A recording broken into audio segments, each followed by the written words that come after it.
Hello, je suis ravie de vous retrouver pour cette nouvelle vidéo qui sera consacrée à mon bilan lecture du mois de janvier, qui aura été un plutôt bon mois, vous allez le voir, parce que j'ai pas mal de livres à vous présenter. En tout, je peux même vous le dire, j'ai pas compté juste avant, très organisé. J'ai 11 livres, du coup, à vous présenter, dont 2 suites de saga. C'est pas beaucoup sur les 11. 5 débuts de saga, mais vous allez voir que j'en ai... Enfin, je continue, certaines, je ne continuerai pas, donc voilà, au moins ça fait un trait direct. Et dans ces 11 livres, j'ai lu 8 SP. En fait, je pensais que j'avais du retard sur ma SP, mais c'est une grosse majorité de ce que je lis. Donc forcément, c'est des nouveautés aussi, hein, donc il faut se le dire. Mais ça serait bien que je sorte plus de livres de ma palle perso aussi, parce que sinon, c'est pas comme ça qu'elle va descendre. Mais bon, quoi qu'il arrive, voilà un peu pour les statistiques. Et également, dans tout ça, il y a 2 graphiques. Et je vais commencer par vous présenter ces graphiques. Alors vous verrez qu'il y en a que je n'ai plus, parce que comme... J'essaie de garder que les livres qui me plaisent vraiment beaucoup. Je veux pas garder pour garder. Du coup, il y a pas mal de livres qui sont déjà partis, soit en boîte à livres, soit chez Gilbert Joseph, soit Vinted, etc. Vinted, non, d'ailleurs, je pense pas. Mais du coup, bon, ça fait un petit tri et au moins, ça me permet de pas trop entasser dans ma chambre non plus, parce que j'aime pas quand de faire des tourelles là de livres. Vraiment, ça m'angoisse. Du coup, au moins, le tri est vite fait. Et maintenant, on va passer tout de suite à la partie graphique. Donc, comme je vous le disais, j'en ai 2 à vous présenter. Pourquoi j'ai pris ça? Merde, c'est pas du tout le bon. Attendez, je reviens. Je me suis trompée de sac à dos et tout. Alors, j'en ai littéralement 2. Bref, du coup, en début du mois de janvier, j'ai pu découvrir le tome 2 de White Blood. Donc, de Lim Lina. Donc, vous savez, parce que j'étais tombée sur... Enfin, si...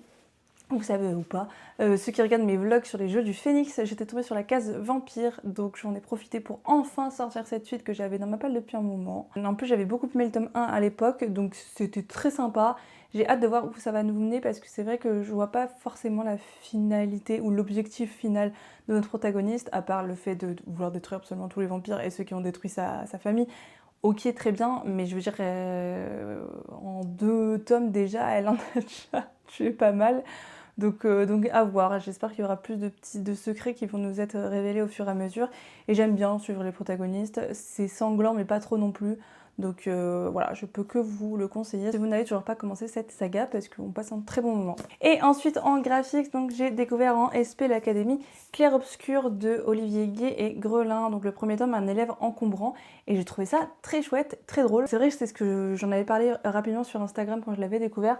Mais Olivier Gué, c'est un scénariste que j'aime beaucoup en BD parce que, je sais pas, je croche plutôt bien à son humour. Alors ça peut paraître très classique pourtant comme intrigue principale parce qu'on va suivre un jeune garçon qui fait partie des plus pauvres, on va dire, enfin, des paysans entre guillemets de ce pays, même si c'est pas entre guillemets parce que je crois que ouais, c'est un simple paysan, c'est vraiment écrit derrière. Et en fait, il va se découvrir un très grand pouvoir. Sauf que dans cet univers, normalement, les nobles essayent de se marier en eux pour que les pouvoirs restent dans les familles les plus nobles. Là, bon, on se demande ce qui s'est passé, mais du coup, il va avoir accès à l'Académie Clair-Obscur qui n'est normalement réservée qu'à la noblesse de ce pays. Et sauf que en fait, le gros problème de cet élève, c'est qu'il a du mal à contrôler ses pouvoirs tellement ils sont immenses. Donc il va y avoir énormément de catastrophes pendant son séjour, pendant sa première année. Il va quand même réussir à se faire pas mal d'amis et il y a toute une enquête parce que beaucoup sont à sa recherche quand ils ont su la proportion de ses pouvoirs qui était énorme dans ce genre d'univers et du coup beaucoup essaient de le capturer. Donc en fait on est dans des situations plutôt fun, plutôt burlesques, ça marche très bien. Il y a une partie en plus avec des personnages qui envoient des lettres à leurs parents pour leur raconter un peu comment se passe cette première année. Et j'avoue que je trouve ça très drôle de pouvoir suivre, parce qu'ils ont tous un caractère très différent et on les suit quand même, enfin on suit quand même beaucoup de personnages, donc c'est très fun. Franchement, j'ai hâte de voir la suite, comment ça va évoluer, mais pour le moment je trouve ça, en fait j'ai trouvé ça original comme histoire, parce que le héros c'est quelqu'un qui est très maladroit et je trouve que ça change de ce qu'on peut voir habituellement. Donc hâte d'avoir la suite. Je l'ai plus avec moi parce qu'il a fait partie de ce petit tri. Du coup j'ai pu découvrir enfin Contes de fées de Stephen King, donc au livre de poche imaginaire que j'avais reçu en service de presse à l'époque. C'est un one-shot fantastique qu'a écrit Stephen King. Donc on va suivre un jeune homme qui vit dans son petit village avec son père. Donc c'est pas une situation hyper simple parce que en fait sa mère est décédée il y a peu dans un accident de voiture. En fait elle était piétonne mais donc elle elle a été écrasée par une voiture. Et du coup, son père a toujours eu du mal un peu à s'en remettre. Il a plongé dans l'alcool, donc c'est son fils qui avait un peu toute cette famille sur les épaules. Et en fait, un jour, il va faire la rencontre d'un de ses voisins, d'un vieux monsieur qui habite dans une maison avec son chien. Et en fait, ce monsieur va avoir des problèmes de santé. Du coup, il va demander l'aide je sais plus comment il s'appelle, de notre protagoniste, de ce jeune adolescent, qui va venir l'aider donc à s'occuper de son chien et également ensuite à s'occuper de lui, donc dans toute sa convalescence, etc. Et en fait, on va se rendre compte que ce vieux monsieur cache dans son espèce de cabane quelque chose. Il y a même des choses qui essayent d'en sortir, mais on n'arrive pas à comprendre quoi. Et jusqu'au jour où, en fait, il va lui révéler le grand secret de toute sa vie, qu'il n'avait jamais révélé à personne. Il va le révéler à cet adolescent. Et cet adolescent va pénétrer par cette porte et découvrir un monde qu'il ne connaissait pas. On dirait que c'est très classique, et en fait, et c'est le cas, hein, clairement. Mais je sais pas, j'aimais bien toute cette première partie, la relation entre cet adolescent et ce vieil homme qui s'attache l'un à l'autre au fur et à mesure qu'ils se découvrent. Et j'ai trouvé ça ils étaient très attachants, je trouve. Mais en fait, ça a été, et puis il est rentré dans ce monde fantastique qui reprend d'ailleurs quelques codes des contes de fées les plus classiques, c'est pour ça que ça s'appelle contes de fées. Et en fait, j'ai trouvé que ça partait dans tous les sens, mais vraiment, et ça m'a complètement perdue. Enfin, on pense qu'on va suivre dans une aventure parce que il veut essayer également de sauver le chien de ce vieil homme, et d'une manière particulière, et c'est possible dans cet autre univers.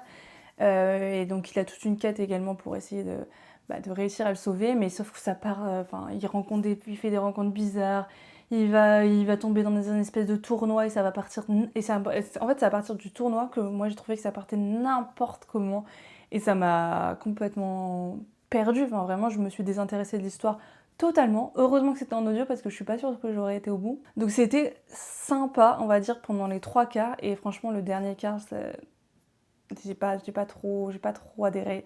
Donc pour le moment, ça reste un 3 sur 5 parce que j'ai bien aimé la plume en soi et j'ai bien aimé la manière dont c'était raconté. Je me suis pas mal attachée au personnage, même si j'ai pas toujours été d'accord avec ses choix, on va dire. Mais c'est vrai que j'ai trouvé ça trop long, en fait, trop long, trop lent. Et je me rends compte c'est quand même février, c'est le deuxième Stephen King que je découvre. Et c'est quand même une particularité de sa plume, hein, c'est de créer des histoires très lentes et très longues. Bon, après, ce n'est que mon avis, et je sais que j'ai pas découvert sa plus grosse saga, donc La Tour Sombre, je crois, qui apparemment il a mieux noté, donc on verra si un jour je me lance dedans, mais bon, c'est pas prévu pour le moment. Ensuite, j'ai pu découvrir en LC avec Laurelie of Course la partie 2 du tome 2 des archives de Rochard, de Brandon Sanderson, donc le livre des radieux. J'en attendais énormément, j'en attendais vraiment beaucoup trop peut-être, parce que du coup j'espérais avoir un coup de cœur parce que c'était la partie des archives de Rochard la préférée de nombreux et nombreuses lecteurs et lectrices. Du coup, je m'étais dit ça va être pareil pour moi, et en fait le truc qui m'a gênée, mais attendez, attention, ça reste quand même une bonne lecture, hein, j'ai mis 4 sur 5, mais c'est juste que pour du Sanderson et pour ce genre de deuxième partie, je m'attendais à avoir un coup de cœur. C'est juste qu'en fait, je trouve qu'on voyait venir de très loin en fait toutes les grosses révélations qu'on avait au fur et à mesure de l'avancée de notre protagoniste. Et j'ai trouvé ça dommage parce qu'il y en avait qui auraient pu me faire retourner le cerveau, et ça n'a pas été le cas parce que je trouve qu'il y a trop d'indices qui avaient été disséminés un peu partout avant pour que ce soit vraiment des révélations chocs. Après, j'aime bien le fait que plus on avance, plus les personnages deviennent gris, entre guillemets, et que ce soit pas trop des personnages type héros, etc., hyper classiques. Ils sont beaucoup plus, les personnages sont beaucoup plus approfondis que ça. Et j'ai beaucoup aimé Shallan dans cette deuxième partie. On en apprend beaucoup plus sur son passé. Et du coup, elle fait beaucoup moins... Alors, c'est pas méchant ce que je veux dire, mais un peu simplette. Elle fait beaucoup moins simplette qu'elle aurait pu l'être, par exemple, dans les premiers tomes, parce que elle cache une noirceur qu'on n'attendait pas forcément de ce personnage. Donc c'était vraiment une bonne découverte. Après, Dalinar, c'est vrai que là on l'a moins vu, et je trouve que ce qui caractérise son personnage, je trouve que ça se répète beaucoup, et malheureusement je trouve que Kaladin, j'ai envie de le secouer en fait. Vraiment, j'ai envie qu'il se bouge un peu et qu'il arrête d'attendre que les choses lui viennent et qu'il aille les chercher, parce qu'il a un potentiel de malade et je veux juste qu'il l'atteigne. Enfin vraiment, en fait, je trouve ce personnage très frustrant parce qu'il a énormément de choses pour lui, il a énormément de qualités et je trouve qu'il ne les met pas assez en avant et qu'il ne se met pas lui assez en avant et qu'il est toujours à régresser dans tout ce qu'il fait, dans tout ce qu'il propose et c'est très frustrant en tant que lectrice. Donc j'espère que ce sera moins le cas dans la suite.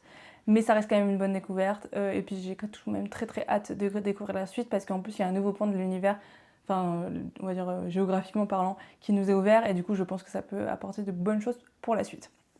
Ensuite, j'ai pu découvrir, et celui-ci, je l'ai encore, donc je peux vous le montrer, la 8e couleur de Terry Pratchett. Donc vous savez, tout dans le monde des annales du Disque Monde, je l'ai enfin découvert. Il me reste environ une 40aine de tomes, mais écoutez, il fallait bien commencer un jour. Et j'ai bien aimé, c'était tout ce que j'en attendais. Un univers burlesque, beaucoup d'humour, des scènes totalement décalées. Donc ici, on va suivre un touriste qui va arriver dans une zone des annales du Disque Monde pour voir un peu... parce qu'en fait, vous savez, c'est une partie du monde où il y a beaucoup de créatures fantastiques, il y a des mages et de la magie, etc. Et lui, il en entend parler depuis qu'il est tout petit, mais il l'avait jamais vu de ses propres yeux. Du coup, il va faire la connaissance de ce monde qu'il ne connaît absolument pas, sauf qu'il est très... lui, on peut le dire, il est très simplé. Il se rend pas compte du danger en fait. Il peut être dans une situation hyper dangereuse et lui il va être là à toujours trouver les bons côtés et dire mais non t'inquiète, il va pas me manger ou il va pas me faire tuer ou un truc comme ça. Alors que si mec, genre vraiment regarde autour de toi, ça crie le danger partout. Mais lui il s'en fout, il vit sa vie, il se laisse faire, il se laisse vivre. Enfin c'est vraiment un drôle de protagoniste à suivre. Et du coup il va être accompagné d'un mage qui lui c'est tout l'inverse, il a peur un peu de tout. Et du coup, dès qu'il est dans une situation dangereuse, son premier réflexe, c'est de d'étaler. Donc, sauf qu'en fait, après un pacte, on va dire, il a à sa charge ce fameux touriste, et donc il va devoir le sauver à chaque fois de situations très grotesques, et très burlesques, et qui marchent plutôt très bien.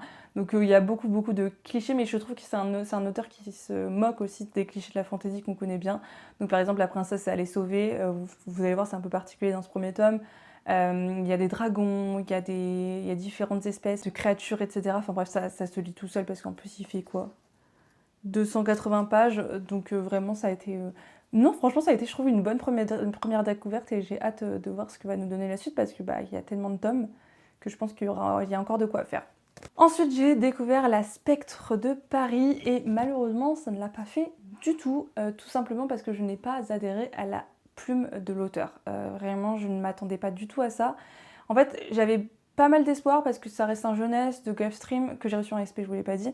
Et les jeunesses de Gulfstream, pour la plupart du temps, ça matche totalement avec moi, même parfois plus que Young Adult. J'aime beaucoup leur collection en jeunesse, j'aime beaucoup tous les titres qu'ils proposent et du coup, quand j'ai vu qu'il y avait celui-ci qui était un peu entre les deux, entre le jeunesse et Young Adult, je me suis dit bon pourquoi pas.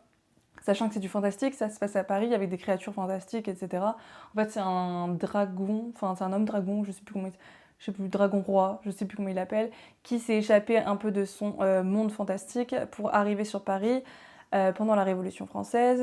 Donc, il a tué le roi qui était en place pour prendre sa place. Et du coup, depuis, il y a les créatures fantastiques qui se sont mêlées aux hommes, etc. Et j'aime bien, moi, ce genre de scénario. C'est pas la première fois que j'en lis. Quand il y a des créatures fantastiques dans Paris, je trouve que ça marche plutôt bien. Mais alors, par contre, en fait, il y a la plume de l'auteur. Il a décidé de faire des rimes tout du long.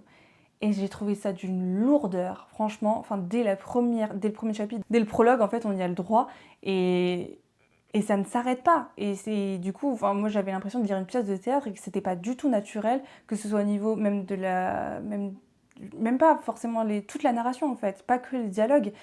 Je sais pas, sans cesse, il mettait des rimes et je n'en pouvais plus. Je trouve que ça alourdissait le récit et rien n'était naturel. Donc j'ai complètement je suis allée au bout parce que c'était un SP et parce qu'il était petit, mais sinon je pense que je l'aurais très vite abandonné. Et c'est pas du coup un jeunesse Gulfstream que je vous conseille. Il y en a d'autres, il y en a un autre que j'ai reçu il y a pas si longtemps qui est sorti, qui est sorti au mois de février, donc dont je vous parlerai je pense dans pas si longtemps que ça. Mais ouais là pour le coup ça l'a pas trop fait et en plus on suit une jeune fille et un jeune garçon qui ont quoi 13-14 ans, quelque chose comme ça. Et je trouve qu'il y a des remarques un peu déplacées qui n'ont pas grand chose à faire ici dans un jeunesse pareil. Donc voilà. il y a pas mal de choses qui m'ont gênée dans ce premier tome et je ne lirai pas du tout la suite parce que ça m'a pas plu. Voilà pour celui-ci. Pareil, grosse déception. J'ai un peu enchaîné les deux là. En plus, donc c'était pas franchement les 2 meilleures semaines de lecture que j'ai pu faire.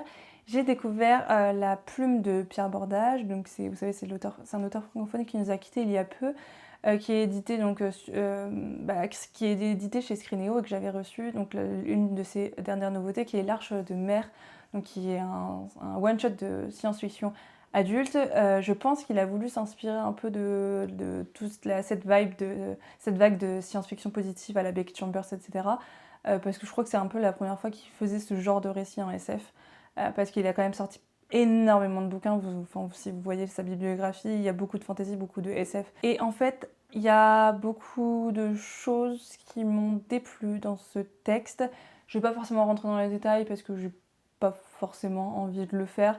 Mais c'est vrai que j'ai trouvé beaucoup de choses misogynes, qui avaient beaucoup de biais, qui faisaient que, contrairement aux textes qui sortent là ces dernières années, en fait la nana qui a besoin d'être sauvée parce qu'elle se fait agresser de multiples fois, j'en pouvais plus. Et qui se fait sauver par un mec, parce qu'elle à chaque fois dans ce genre de situation, vraiment c'est pas le genre de récit que j'ai envie de lire.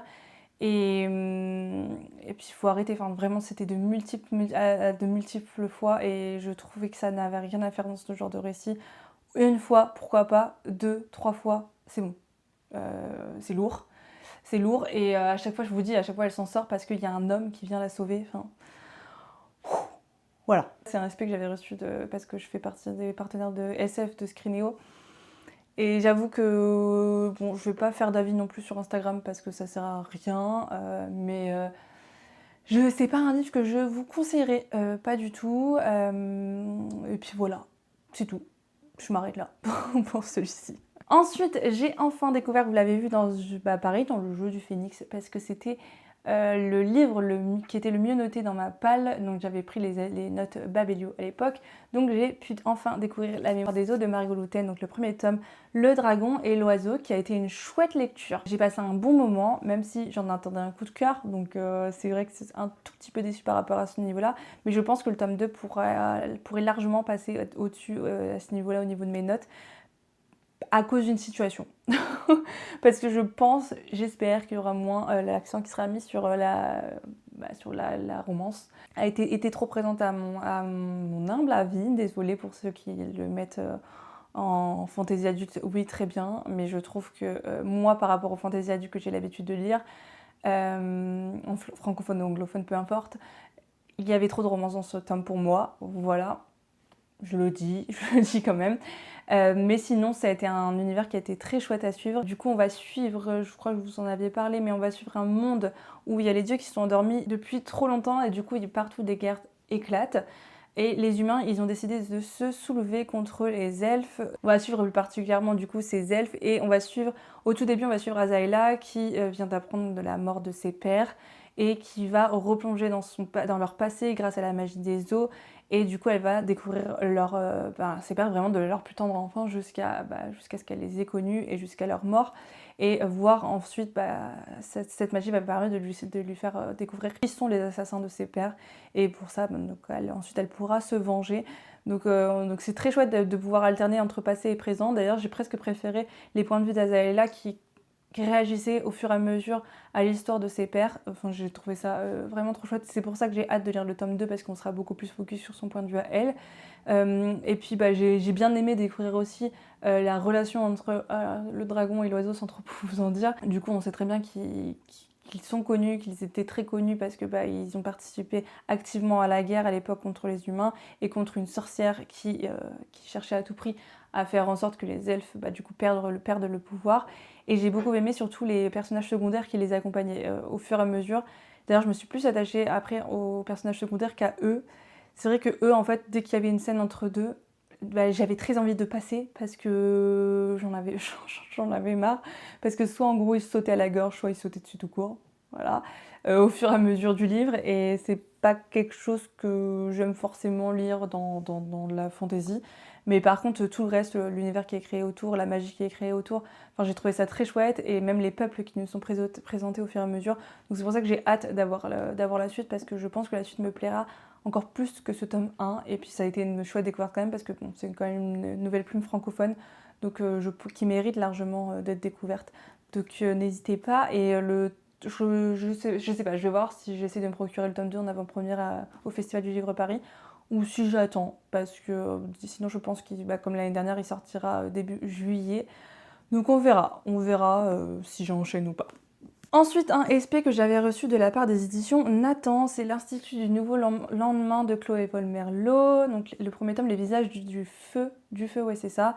Donc qui est une dystopie young adulte. Donc c'est pour ça que j'avais accepté de le recevoir, parce que oui, il y a eu une grosse phase dystopique à un moment donné. Et puis à un moment donné, on n'en a plus eu du tout. Donc je me suis dit, bon pourquoi pas retourner dans le genre, parce que surtout que l'année dernière, dans mon top, vous avez vu, j'ai quand même eu le préquel d'Hunger Games, donc je me suis dit, bon allez, let's go. En plus, l'autrice, je la connaissais parce que j'ai déjà travaillé avec elle à l'époque, mais ça n'a malheureusement pas été une excellente lecture, ou celle que j'en attendais, malgré le fait que les promesses sont très chouettes. Je trouve que l'exécution finale n'a pas été à la hauteur de mes attentes, malheureusement. Donc en gros, on va être dans l'Institut du Nouveau Lendemain. On va suivre Luce qui est appelée L2106, parce que dans ce monde, ils ne se font plus appeler par leur prénom, elles ont toutes des matricules. Donc il n'y a que des femmes dans cet institut du Nouveau Lendemain. Et en fait, elles sont séparées par âge et par niveau. Et Luce, elle fait partie de celles qui ont le niveau le plus élevé dans la hiérarchie dans cet institut. Et en gros, là, elle attend juste de finir l'âge où elle en est, je crois qu'elle a 17-18 ans.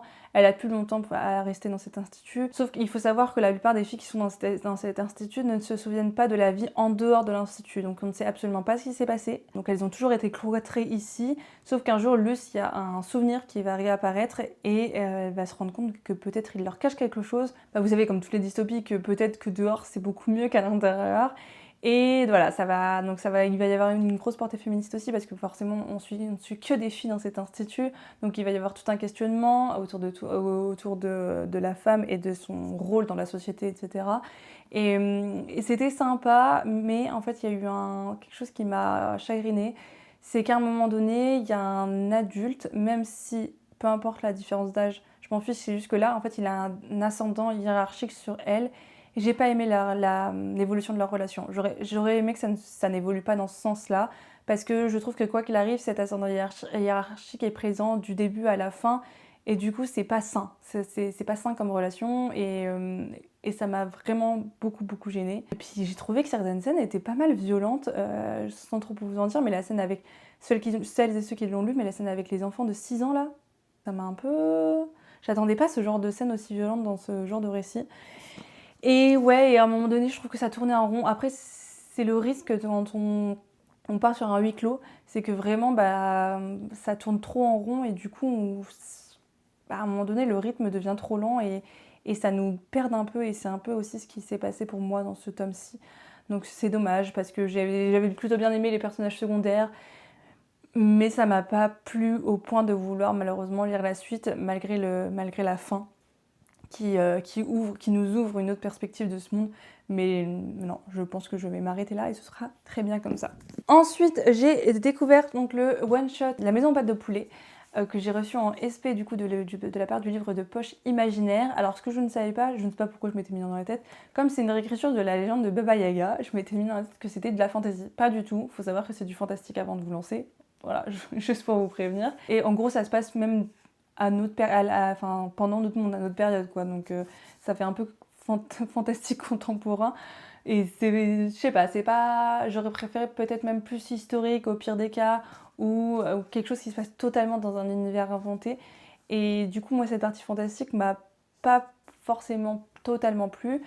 Ici, on va suivre les descendants de Baba Yaga qui vont recevoir en héritage une maison aux pattes de poulet. Donc ils ne savent pas de qui ça vient, ils ne savent pas pourquoi, Et en fait, donc, ils vont découvrir cette maison pas de Boulay, ce qui va leur faire découvrir l'histoire de leur famille, ce qu'elles ont vécu également dans cette fameuse maison. Et ils vont également s'apercevoir qu'il y a un grand méchant qui est à leur poursuite, et plus particulièrement à la poursuite de cette maison, et qui veut qui veut juste la brûler, et qui envoie des sous-fifres, on va dire, à leur poursuite. Donc, en fait, c'est des humains qui se font contrôler par cet homme, et du coup, qui perdent toute faculté de réfléchir d'eux-mêmes, etc. Ça devient juste des marionnettes. Et du coup, on va sur toute cette poursuite de Ombre, je sais plus comment, Ombre Sombre, je sais plus comment il s'appelle, à la poursuite de ces deux frères et sœurs. Donc j'ai bien aimé tout l'aspect frères et sœurs, parce que de base, ils n'ont pas une relation très sympathique, on va dire. Ils s'aiment bien, mais ils se sont éloignés après divers événements. Et du coup, ils réapprennent à vivre ensemble, ils réapprennent à s'aimer et à s'aimer comme des frères et sœurs, et j'ai trouvé ça très sympa. Mais c'est vrai que, encore une fois, j'ai trouvé que ça tournait pas mal en rond, et que c'était gros, mais il y a des chapitres qui auraient pu être enlevés mais énormément, et pour que le rythme soit beaucoup plus rapide. Donc j'ai pas accroché plus que ça, et je trouve que l'enquête tournait aussi un peu en rond. Parce que en gros, il les rattrapait, il partait, il s'enfuyait, il les rattrapait, il s'enfuyait, etc.